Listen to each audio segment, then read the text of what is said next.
इस संसार में नदियों से नदियां बहुत मिलती हैं, लेकिन सागर से सागर का मिलन तो जिन शासन में ही होता है। यद्यपि हम सुबह आ सकते थे, लेकिन हमने कहा नहीं, इतने सारे साधु भगवान और आचार्य भगवान के भी दर्शन मिलेंगे, साथ ही साथ परोक्ष में नहीं प्रत्यक्ष में ही आचार वंदना करने मिलेगी।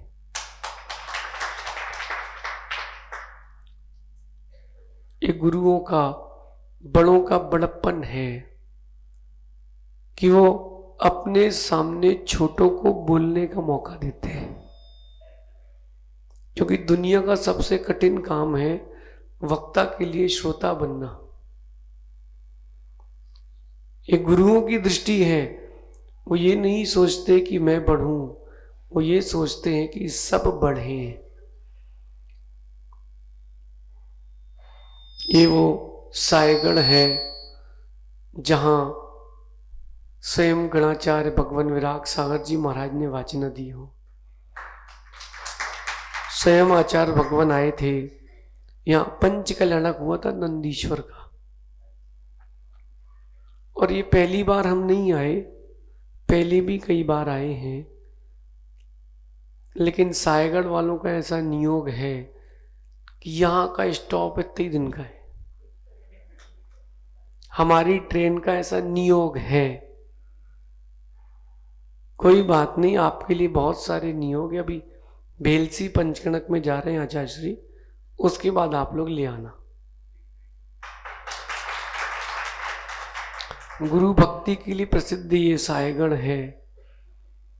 नीतिकार कहते हैं कि गुरु के प्रति भक्ति और समर्पण को एक बार अवश्य समझ लेना।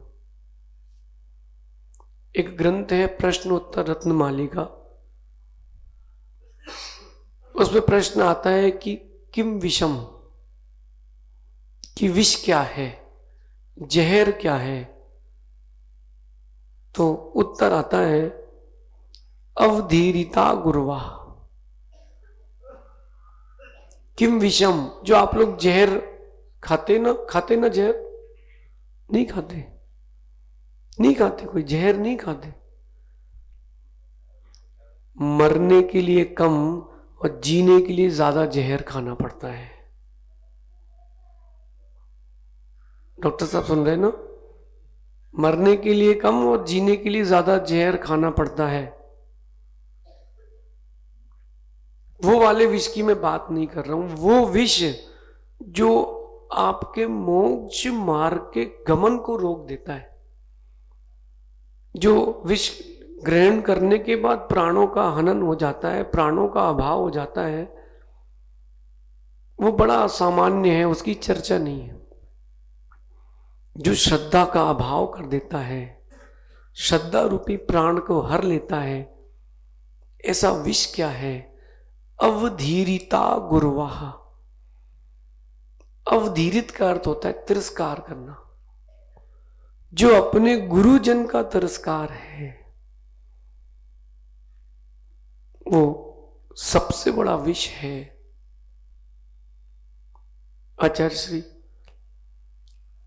जब हम लोग आचार्य विराग सागर जी के पास गए थे अजमेर दीक्षा की डेट लेने के लिए 2011 में, एक दृश्य हमने देखा कि हम लोगों ने पड़गाया और नसिया जी से पड़गा करके दूसरे स्थान में ले जाना पड़ा, क्योंकि चौका वो जिसके यहां खड़े थे वो इतना दूर था।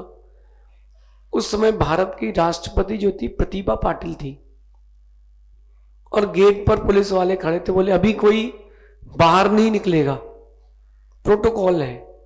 हमने कहा भैया, मैं ब्रह्मचारी था, मैंने कहा आपका प्रोटोकॉल होगा, हमारे जिन शासन से बढ़ के किसी का कोई प्रोटोकॉल नहीं है। हमने उसको किनारे किया, हमने कहा आचार्य श्री से कहा आइए, लगभग 200 गाड़ियों का काफिला होगा, सभी ड्राइवर और अंदर बैठे लोग सिर झुका रहे थे। विचारणी बात देखना, जिसको आपके धर्म से कोई प्रयोजन नहीं, जिसको आपके गुरुओं से कोई प्रयोजन नहीं, जिसको न मंदिर से प्रयोजन है न परमात्मा से, ऐसा भिन्न पुरुष भी दिगंबर मुद्रा का सम्मान करना जानता है कि नहीं? फिर जो आपके गुरु हैं, एक गुरु दिगंबर गुरु, एक गुरु जिन्होंने आपको दीक्षा शिक्षा दी है, ऐसे गुरु के प्रति कितना प्रगाढ़ समर्पण होना चाहिए। समर्पण होना चाहिए और तिरस्कार नहीं होना चाहिए। इन दो बातों पे जो जीव जी लेगा, मोक्ष की चाबी उसके पास है। इन दो बातों पर जो जी लेगा, सरल नहीं है कठिन है, कठिन नहीं है सरल है। 1 मिनट के लिए अगर विचार करते हैं अपन, डॉक्टर साहब, माना कि आप आगे बढ़ते हो और मुनि पद को धारण करते हो, तो आप 1 मिनट के लिए विचार करना मुनि बनने के बाद कि हमारी कीमत क्या थी बिना गुरु के। जिन्होंने आपको दीक्षा शिक्षा दी, उनके बिना आपकी कीमत क्या थी? सामान्य पुरुषों जैसी कीमत थी, किनारे खिसको भैया, भीड़ होती तो धक्का मार देते थे लोग। लेकिन उस गुरुजन ने आपको उस दलदल से निकाल करके स्वच्छ स्थान दिया है। और रत्नत्रय से बड़ी भेंट क्या होगी, उन्होंने रत्नत्रय की भेंट दी है। आचार्य श्री कहते हैं कि शुरू में सब तो ऐसे ही कहते हैं, जी गुरु जी, जी गुरु जी, और बोले पिची मिलने के बाद सब शेर बन जाते हैं। हाँ, शेर तो बनो, लेकिन जिस शेर ने तुमको जन्म दिया है उस पर मत झपटो। ये सूत्र है जीवन का, निर्वाण का सबसे बड़ा सूत्र ये है। गुरु ने जो वो कह दिया है उसमें अब जबान मत लड़ाओ। जी, अभी हम लोग गुरुदेव मिले थे तो हमने बोला आचार्य श्री कुछ हमारे लिए आज्ञा, तो उन्होंने समाधि ये 16 कारण भावना का अनुशीलन दिया। बोले इसको प्राकृत में करना। ने कहा जी हमने कितने टाइम में? आप टाइम बांध दोगे तो हो जाएगा। बोले 3 वर्ष में पूरा करना। आचार्य श्री छतरपुर में हम लोगों ने पेपर दिया था रत्नकंठ श्रावकाचार्य का, तो हमने ये सोचा था कि अच्छे नंबर आएंगे तो कुछ मिलेगा। तो पहला नंबर शायद आपका था, अरिजीत सागर जी का पहला नंबर था, दूसरा नंबर इनका था, तीसरा नंबर मेरा था। पेपर में 1-1 नंबर से सब रह गए थे। तो अब हम लोगों ने सोचा अब इतने बड़े संघ में अपन ने कुछ अच्छी पढ़ाई की है तो कुछ गिफ्ट तो मिलेगा। तो आचार्य जी ने उठाया समय सार और अरिजीत सागर जी को दिया कि तुम्हारे कोई गिफ्ट देते हैं उपहार में, 5 साल में याद करके सुनाना। इनका नंबर आया तो इनको 85 का उठा करके दे दिया कि तुमको याद करके सुनाना है 2 साल में। हमने कहा चश्री हमने नकल की थी।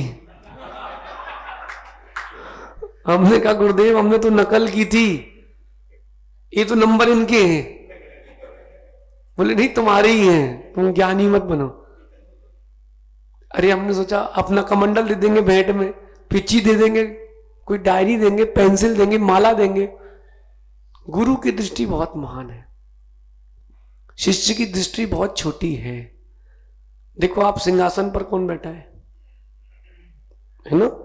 आप लोग नीचे बैठे हो तो आपको कौन दिख रहा है? यहां तक के लोग। माता जी के लिए उच्च स्थान, उनको वहां तक। हमारे से भी ऊंचा कोई बैठा है, वो सिंहासन में गुरुओं को इसलिए बैठाते हैं क्योंकि उनको दूर तक का दिखता है।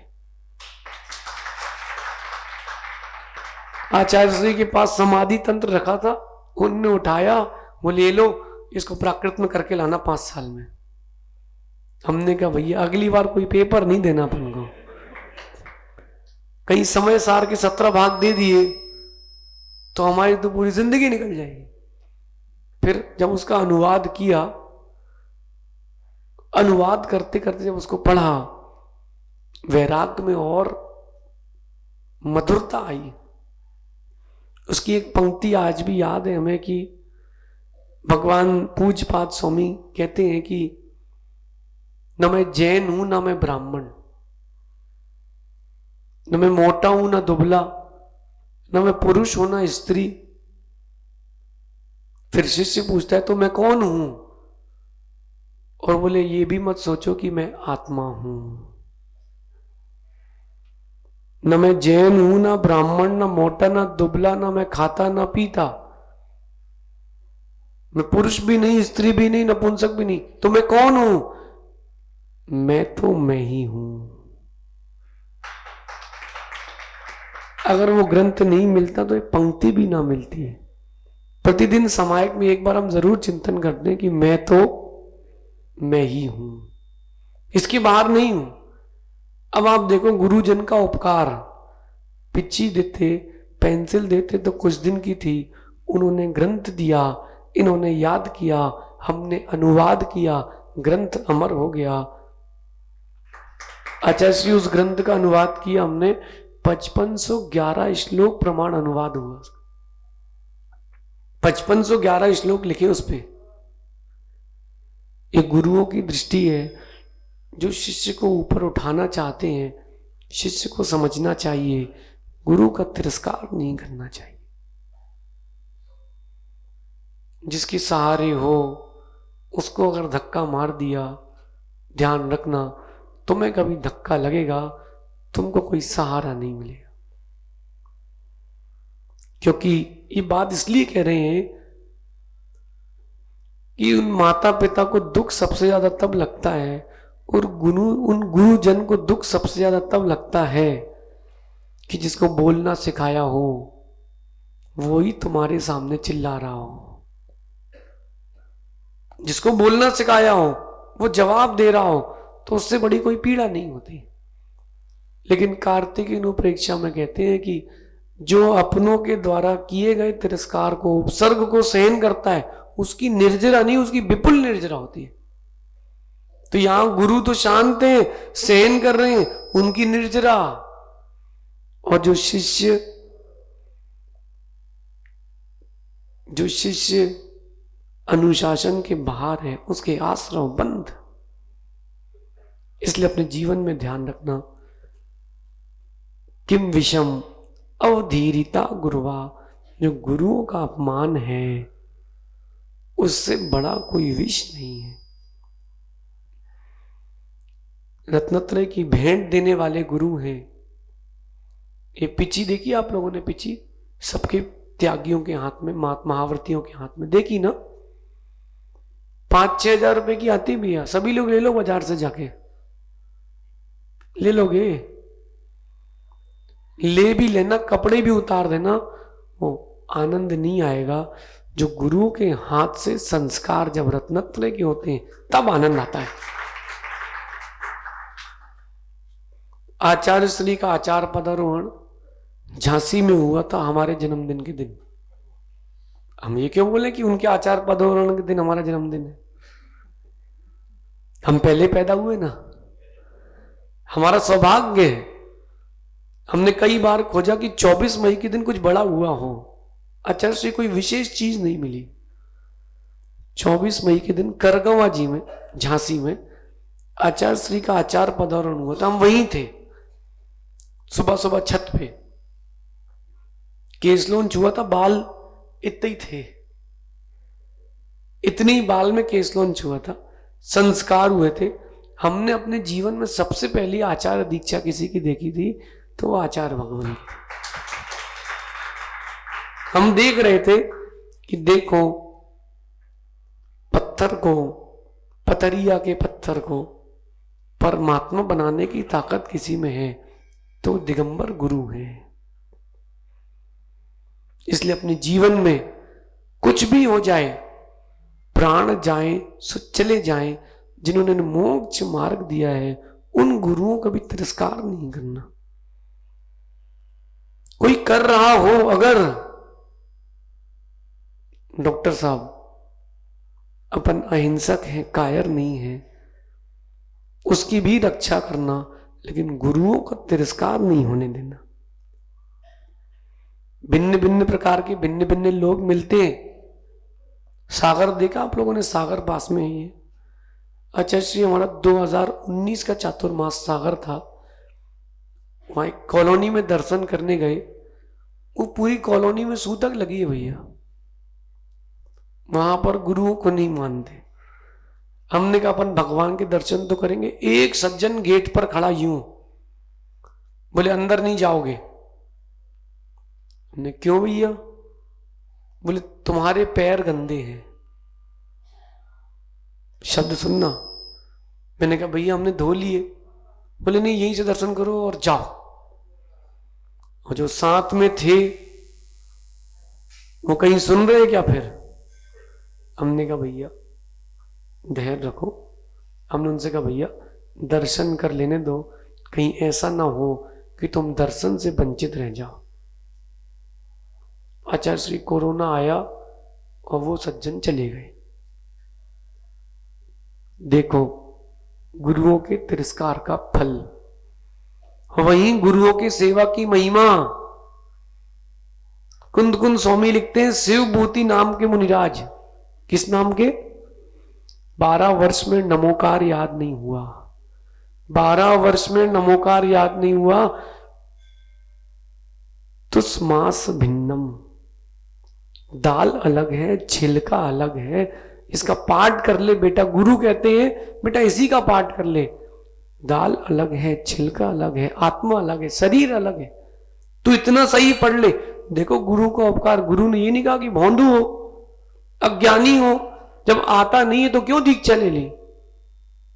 नहीं, गुरु संभालते हैं। बस अंत में आहार पे जा रहे थे, तुस्मास भिन्नम भी भूल गए।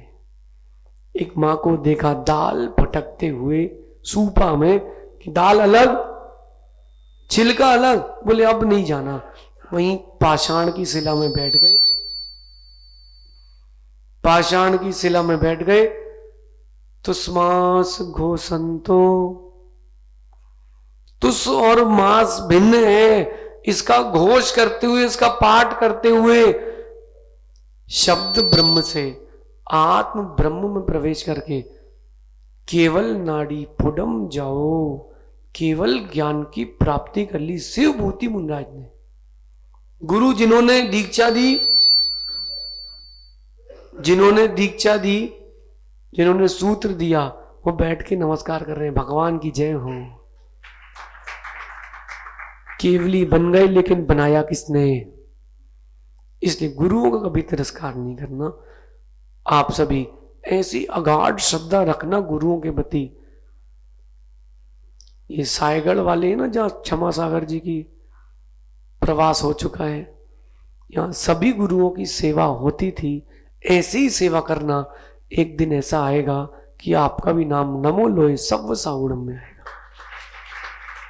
आप सभी गुरुओं की सेवा करें और गुरुओं की उदारता को प्रणाम करें। भगवान महावीर स्वामी की, आचार्य भगवान गुरुवर विशुद्ध सागर जी महाराज की।